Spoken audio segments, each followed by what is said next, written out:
Why do you think you're the most caricatured couple in Britain? I think it's because people think that they know us, you know, they see pictures of us out, and I think that they paint a picture of us that is very easy to imitate. I mean, to be honest with you, if I wasn't me, and I picked up newspapers and saw us every day and read the kind of things that are written about us, I'd probably want to take the piss out of us. You stop swearing? To be perfectly honest. Sorry. Princess? Sorry, babe. It'll be all fair game, aren't you? You love it. When it's harmless, I think that's okay. But when it gets too personal, I don't like it. When it's just someone dressing up as you, it's, you know, it's harmless.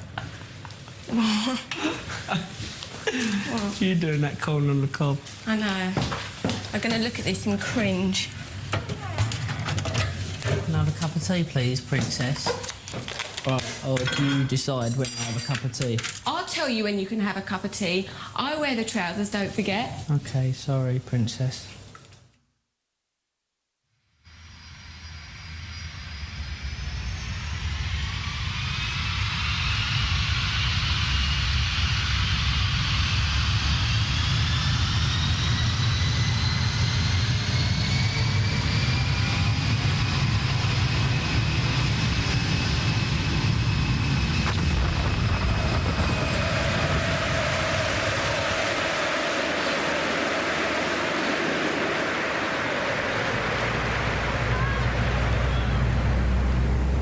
You never know. Anything could go wrong. People might not know it's actually today, think it's tomorrow or something stupid like that. And then I've got the embarrassment of having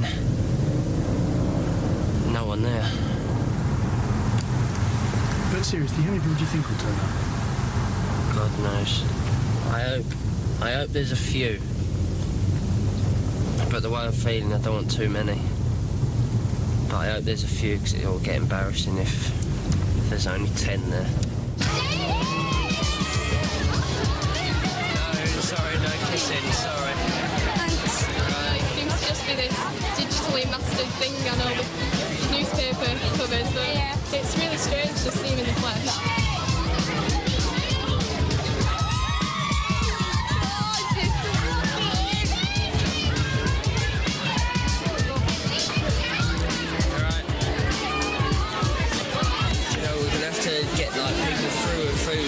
Because I'm not going to be able to do everything. You put one to Darryl, one to Will, one to Jason, and Sammy Thomas.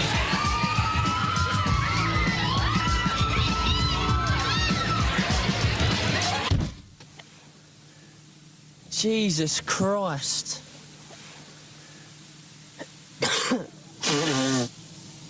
And how are you feeling at this stage in the publicity tour? I'm not allowed to swear, but I'm knackered.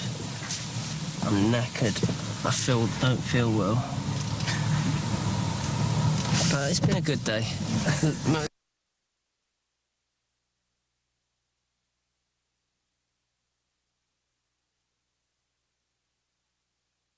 Paper. Makes a lot of kids happy. Which is nice. Which makes me more happy than selling all these books. Gives me more pleasure.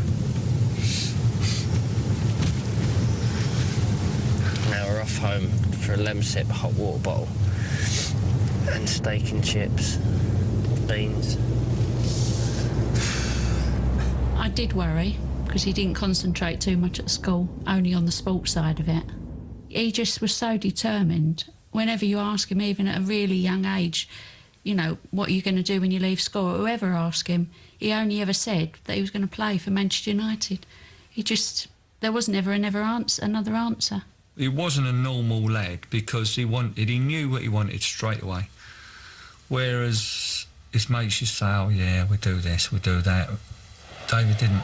David knew what he wanted. He wanted football.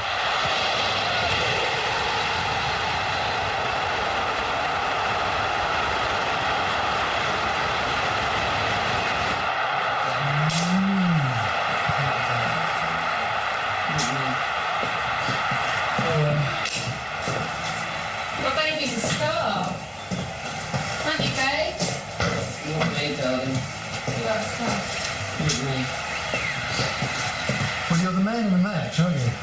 I don't know about that. I scored a goal, but still lost. Right it goes. This is what I got for my birthday from David. You grow, what have I got? Cress, sunflowers, and some other thing. That's your favourite present, isn't it? It's sort of close to the earth type of present, isn't it? Yeah. I'm an earth mother, I'm telling you. At the moment, I've put all the soil in water. I have to put the soil in water for 3 hours, and then you put the seeds in the pot. That soil's been in the water for about 10 hours. I haven't had time to take it out yet. Are you a sort of green fingered type anyway? Only if I've got green nail on. Tell me what the game was like for you. It was one of the best goals you've ever scored. I was pleased to score it actually, even though we lost. You know, it was nice. It's nice to get a goal any time, but it doesn't make it any easier. Still disappointing for us at the end of the day. You know, it couldn't have come in at any better time in the game, but at the end of the day, you know, you need.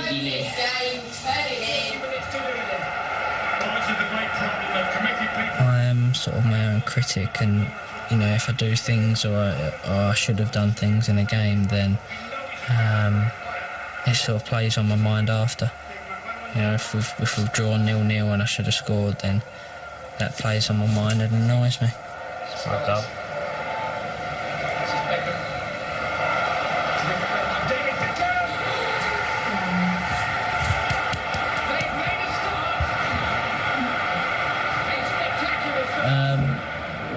It's just as disappointing watching it now as it was playing in it earlier. Really. But it's one of them things, really. Now we're starting to look in the direction of Leeds United. It's gone now, we've just got to concentrate on the league. He went up to Bobby Charlton School when he was 10. When he was 11, he wanted to go back. So he went back for another week, and he actually won the competition that week. And then they had a final, which was around about 5,000 kids throughout the country, from different parts of the country, in Manchester. Fortunate, David won it. Actually couldn't find David. When they went to present him with the prizes at the end of it, they couldn't find David. And he was sat in a corner watching the telly, watching the Tottenham game. You know, everyone was calling for him to give him, you know, for the prizes. And there was he, sat in the corner watching the telly. All right, listen up. We're lucky again. We're lucky, really, really lucky. OK? It's David Beckham's come to see us and he's giving you a chance to ask him a few questions. All right? No silly ones. No daft ones. All right? OK, so who's got a question for David? Beckham, what did you feel like when United won that Premiership? Was you amazed when you scored from the halfway line? Is Alex Ferguson like a good boss, or is he a bit? Why can't you take free kicks with your left foot? If you didn't play for United, what other club would you want to play for? How old were you when you first started being a footballer? What was it like scoring from the halfway line? How many goals have you scored? How much money do you get for being a footballer? How much money? Not much. Not much. It's hard My dad work. says that you get £100. That's what I get. £100.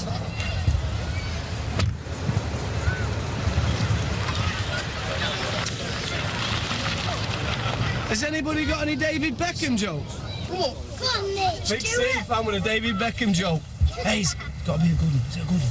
Yeah. Go on, then. When David Beckham went to the hairdressers... I walk in the shop, say hello to Tyler, we've still got my Walkman on, and sit down in a chair, still got these big earphones on. The man who was doing his hair, he said, take your headphones off. And he said... I can't.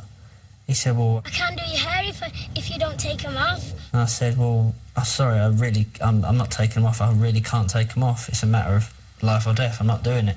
And then while he was cutting the hair, he fell off. So he picks the earphones up and he hears his voice saying... Breathe in. Breathe out. Breathe in. Breathe out.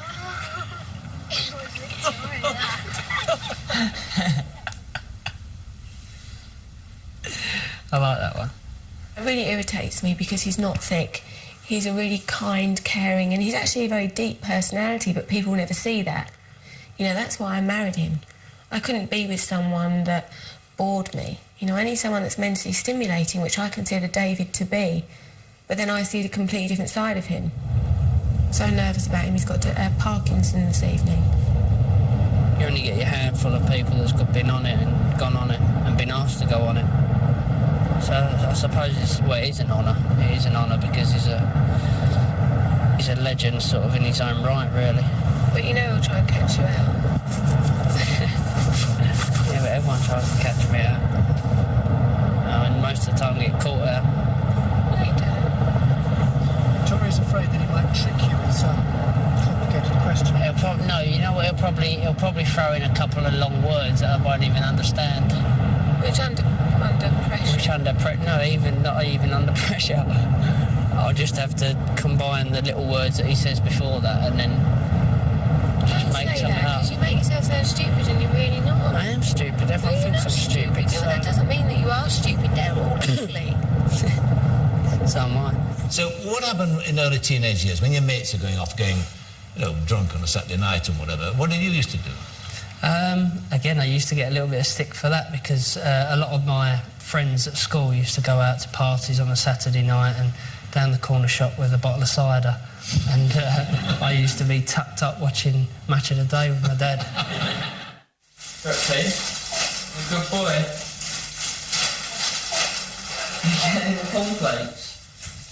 You can't. You can't have that. He's never been one of these dads that's been pushy, that shouts and hollers and swears at me on the side of the pitch. If he's got something to say, he'll say it to me in the car on the way home. And he'll make me cry on the way home, instead of in front of everyone. But, no, we've got that respect for each other, I think. Yeah. Can he still make you cry on the way home? No. Because I give whatever he gives to me, I give it back. I've got to put some makeup on.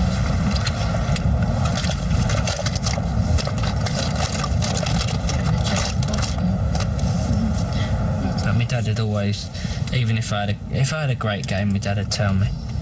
But mediocre games, he sort of criticises me. He's one of the biggest critics. Well, it may be 1-1, but United territorially are well on top here. David Beckham. Oh, what a brilliant goal! I look at David now and I see lots of things what we did.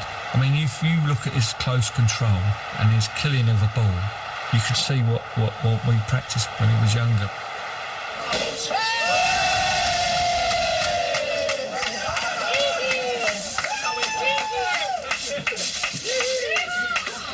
I mean, we spent hours with his crossing over the park.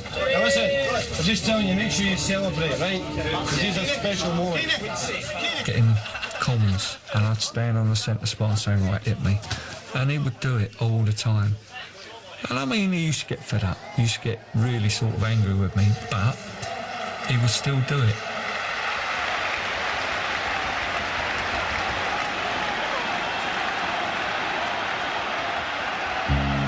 I take a bit of credit myself. We always talked about his game whenever he played. If he had a good game, we used to say to him, "You've done well, boy, but what about that little ball you should have perhaps played inside or chipped it down the wing? You see the player that was in space, why didn't you do that?" And he'd say, "Well, I couldn't see him," but I say, "Well, that's what I'm saying about getting your head up looking, and that's what I say about your control." And he'd go quiet and say, "Yeah, Dad, you was right, perhaps I should have played it." But if you give him, say, how good you were, "Oh, you was brilliant," what has he got to go for? Sometimes I think about it at nights and just think sort of how proud he must be. Not that I'm being big-headed, but, for a dad to support a team and go watch a team and all their life, and then their son grow up to play for that team and win European Cups for that team, it's something that any dad would love.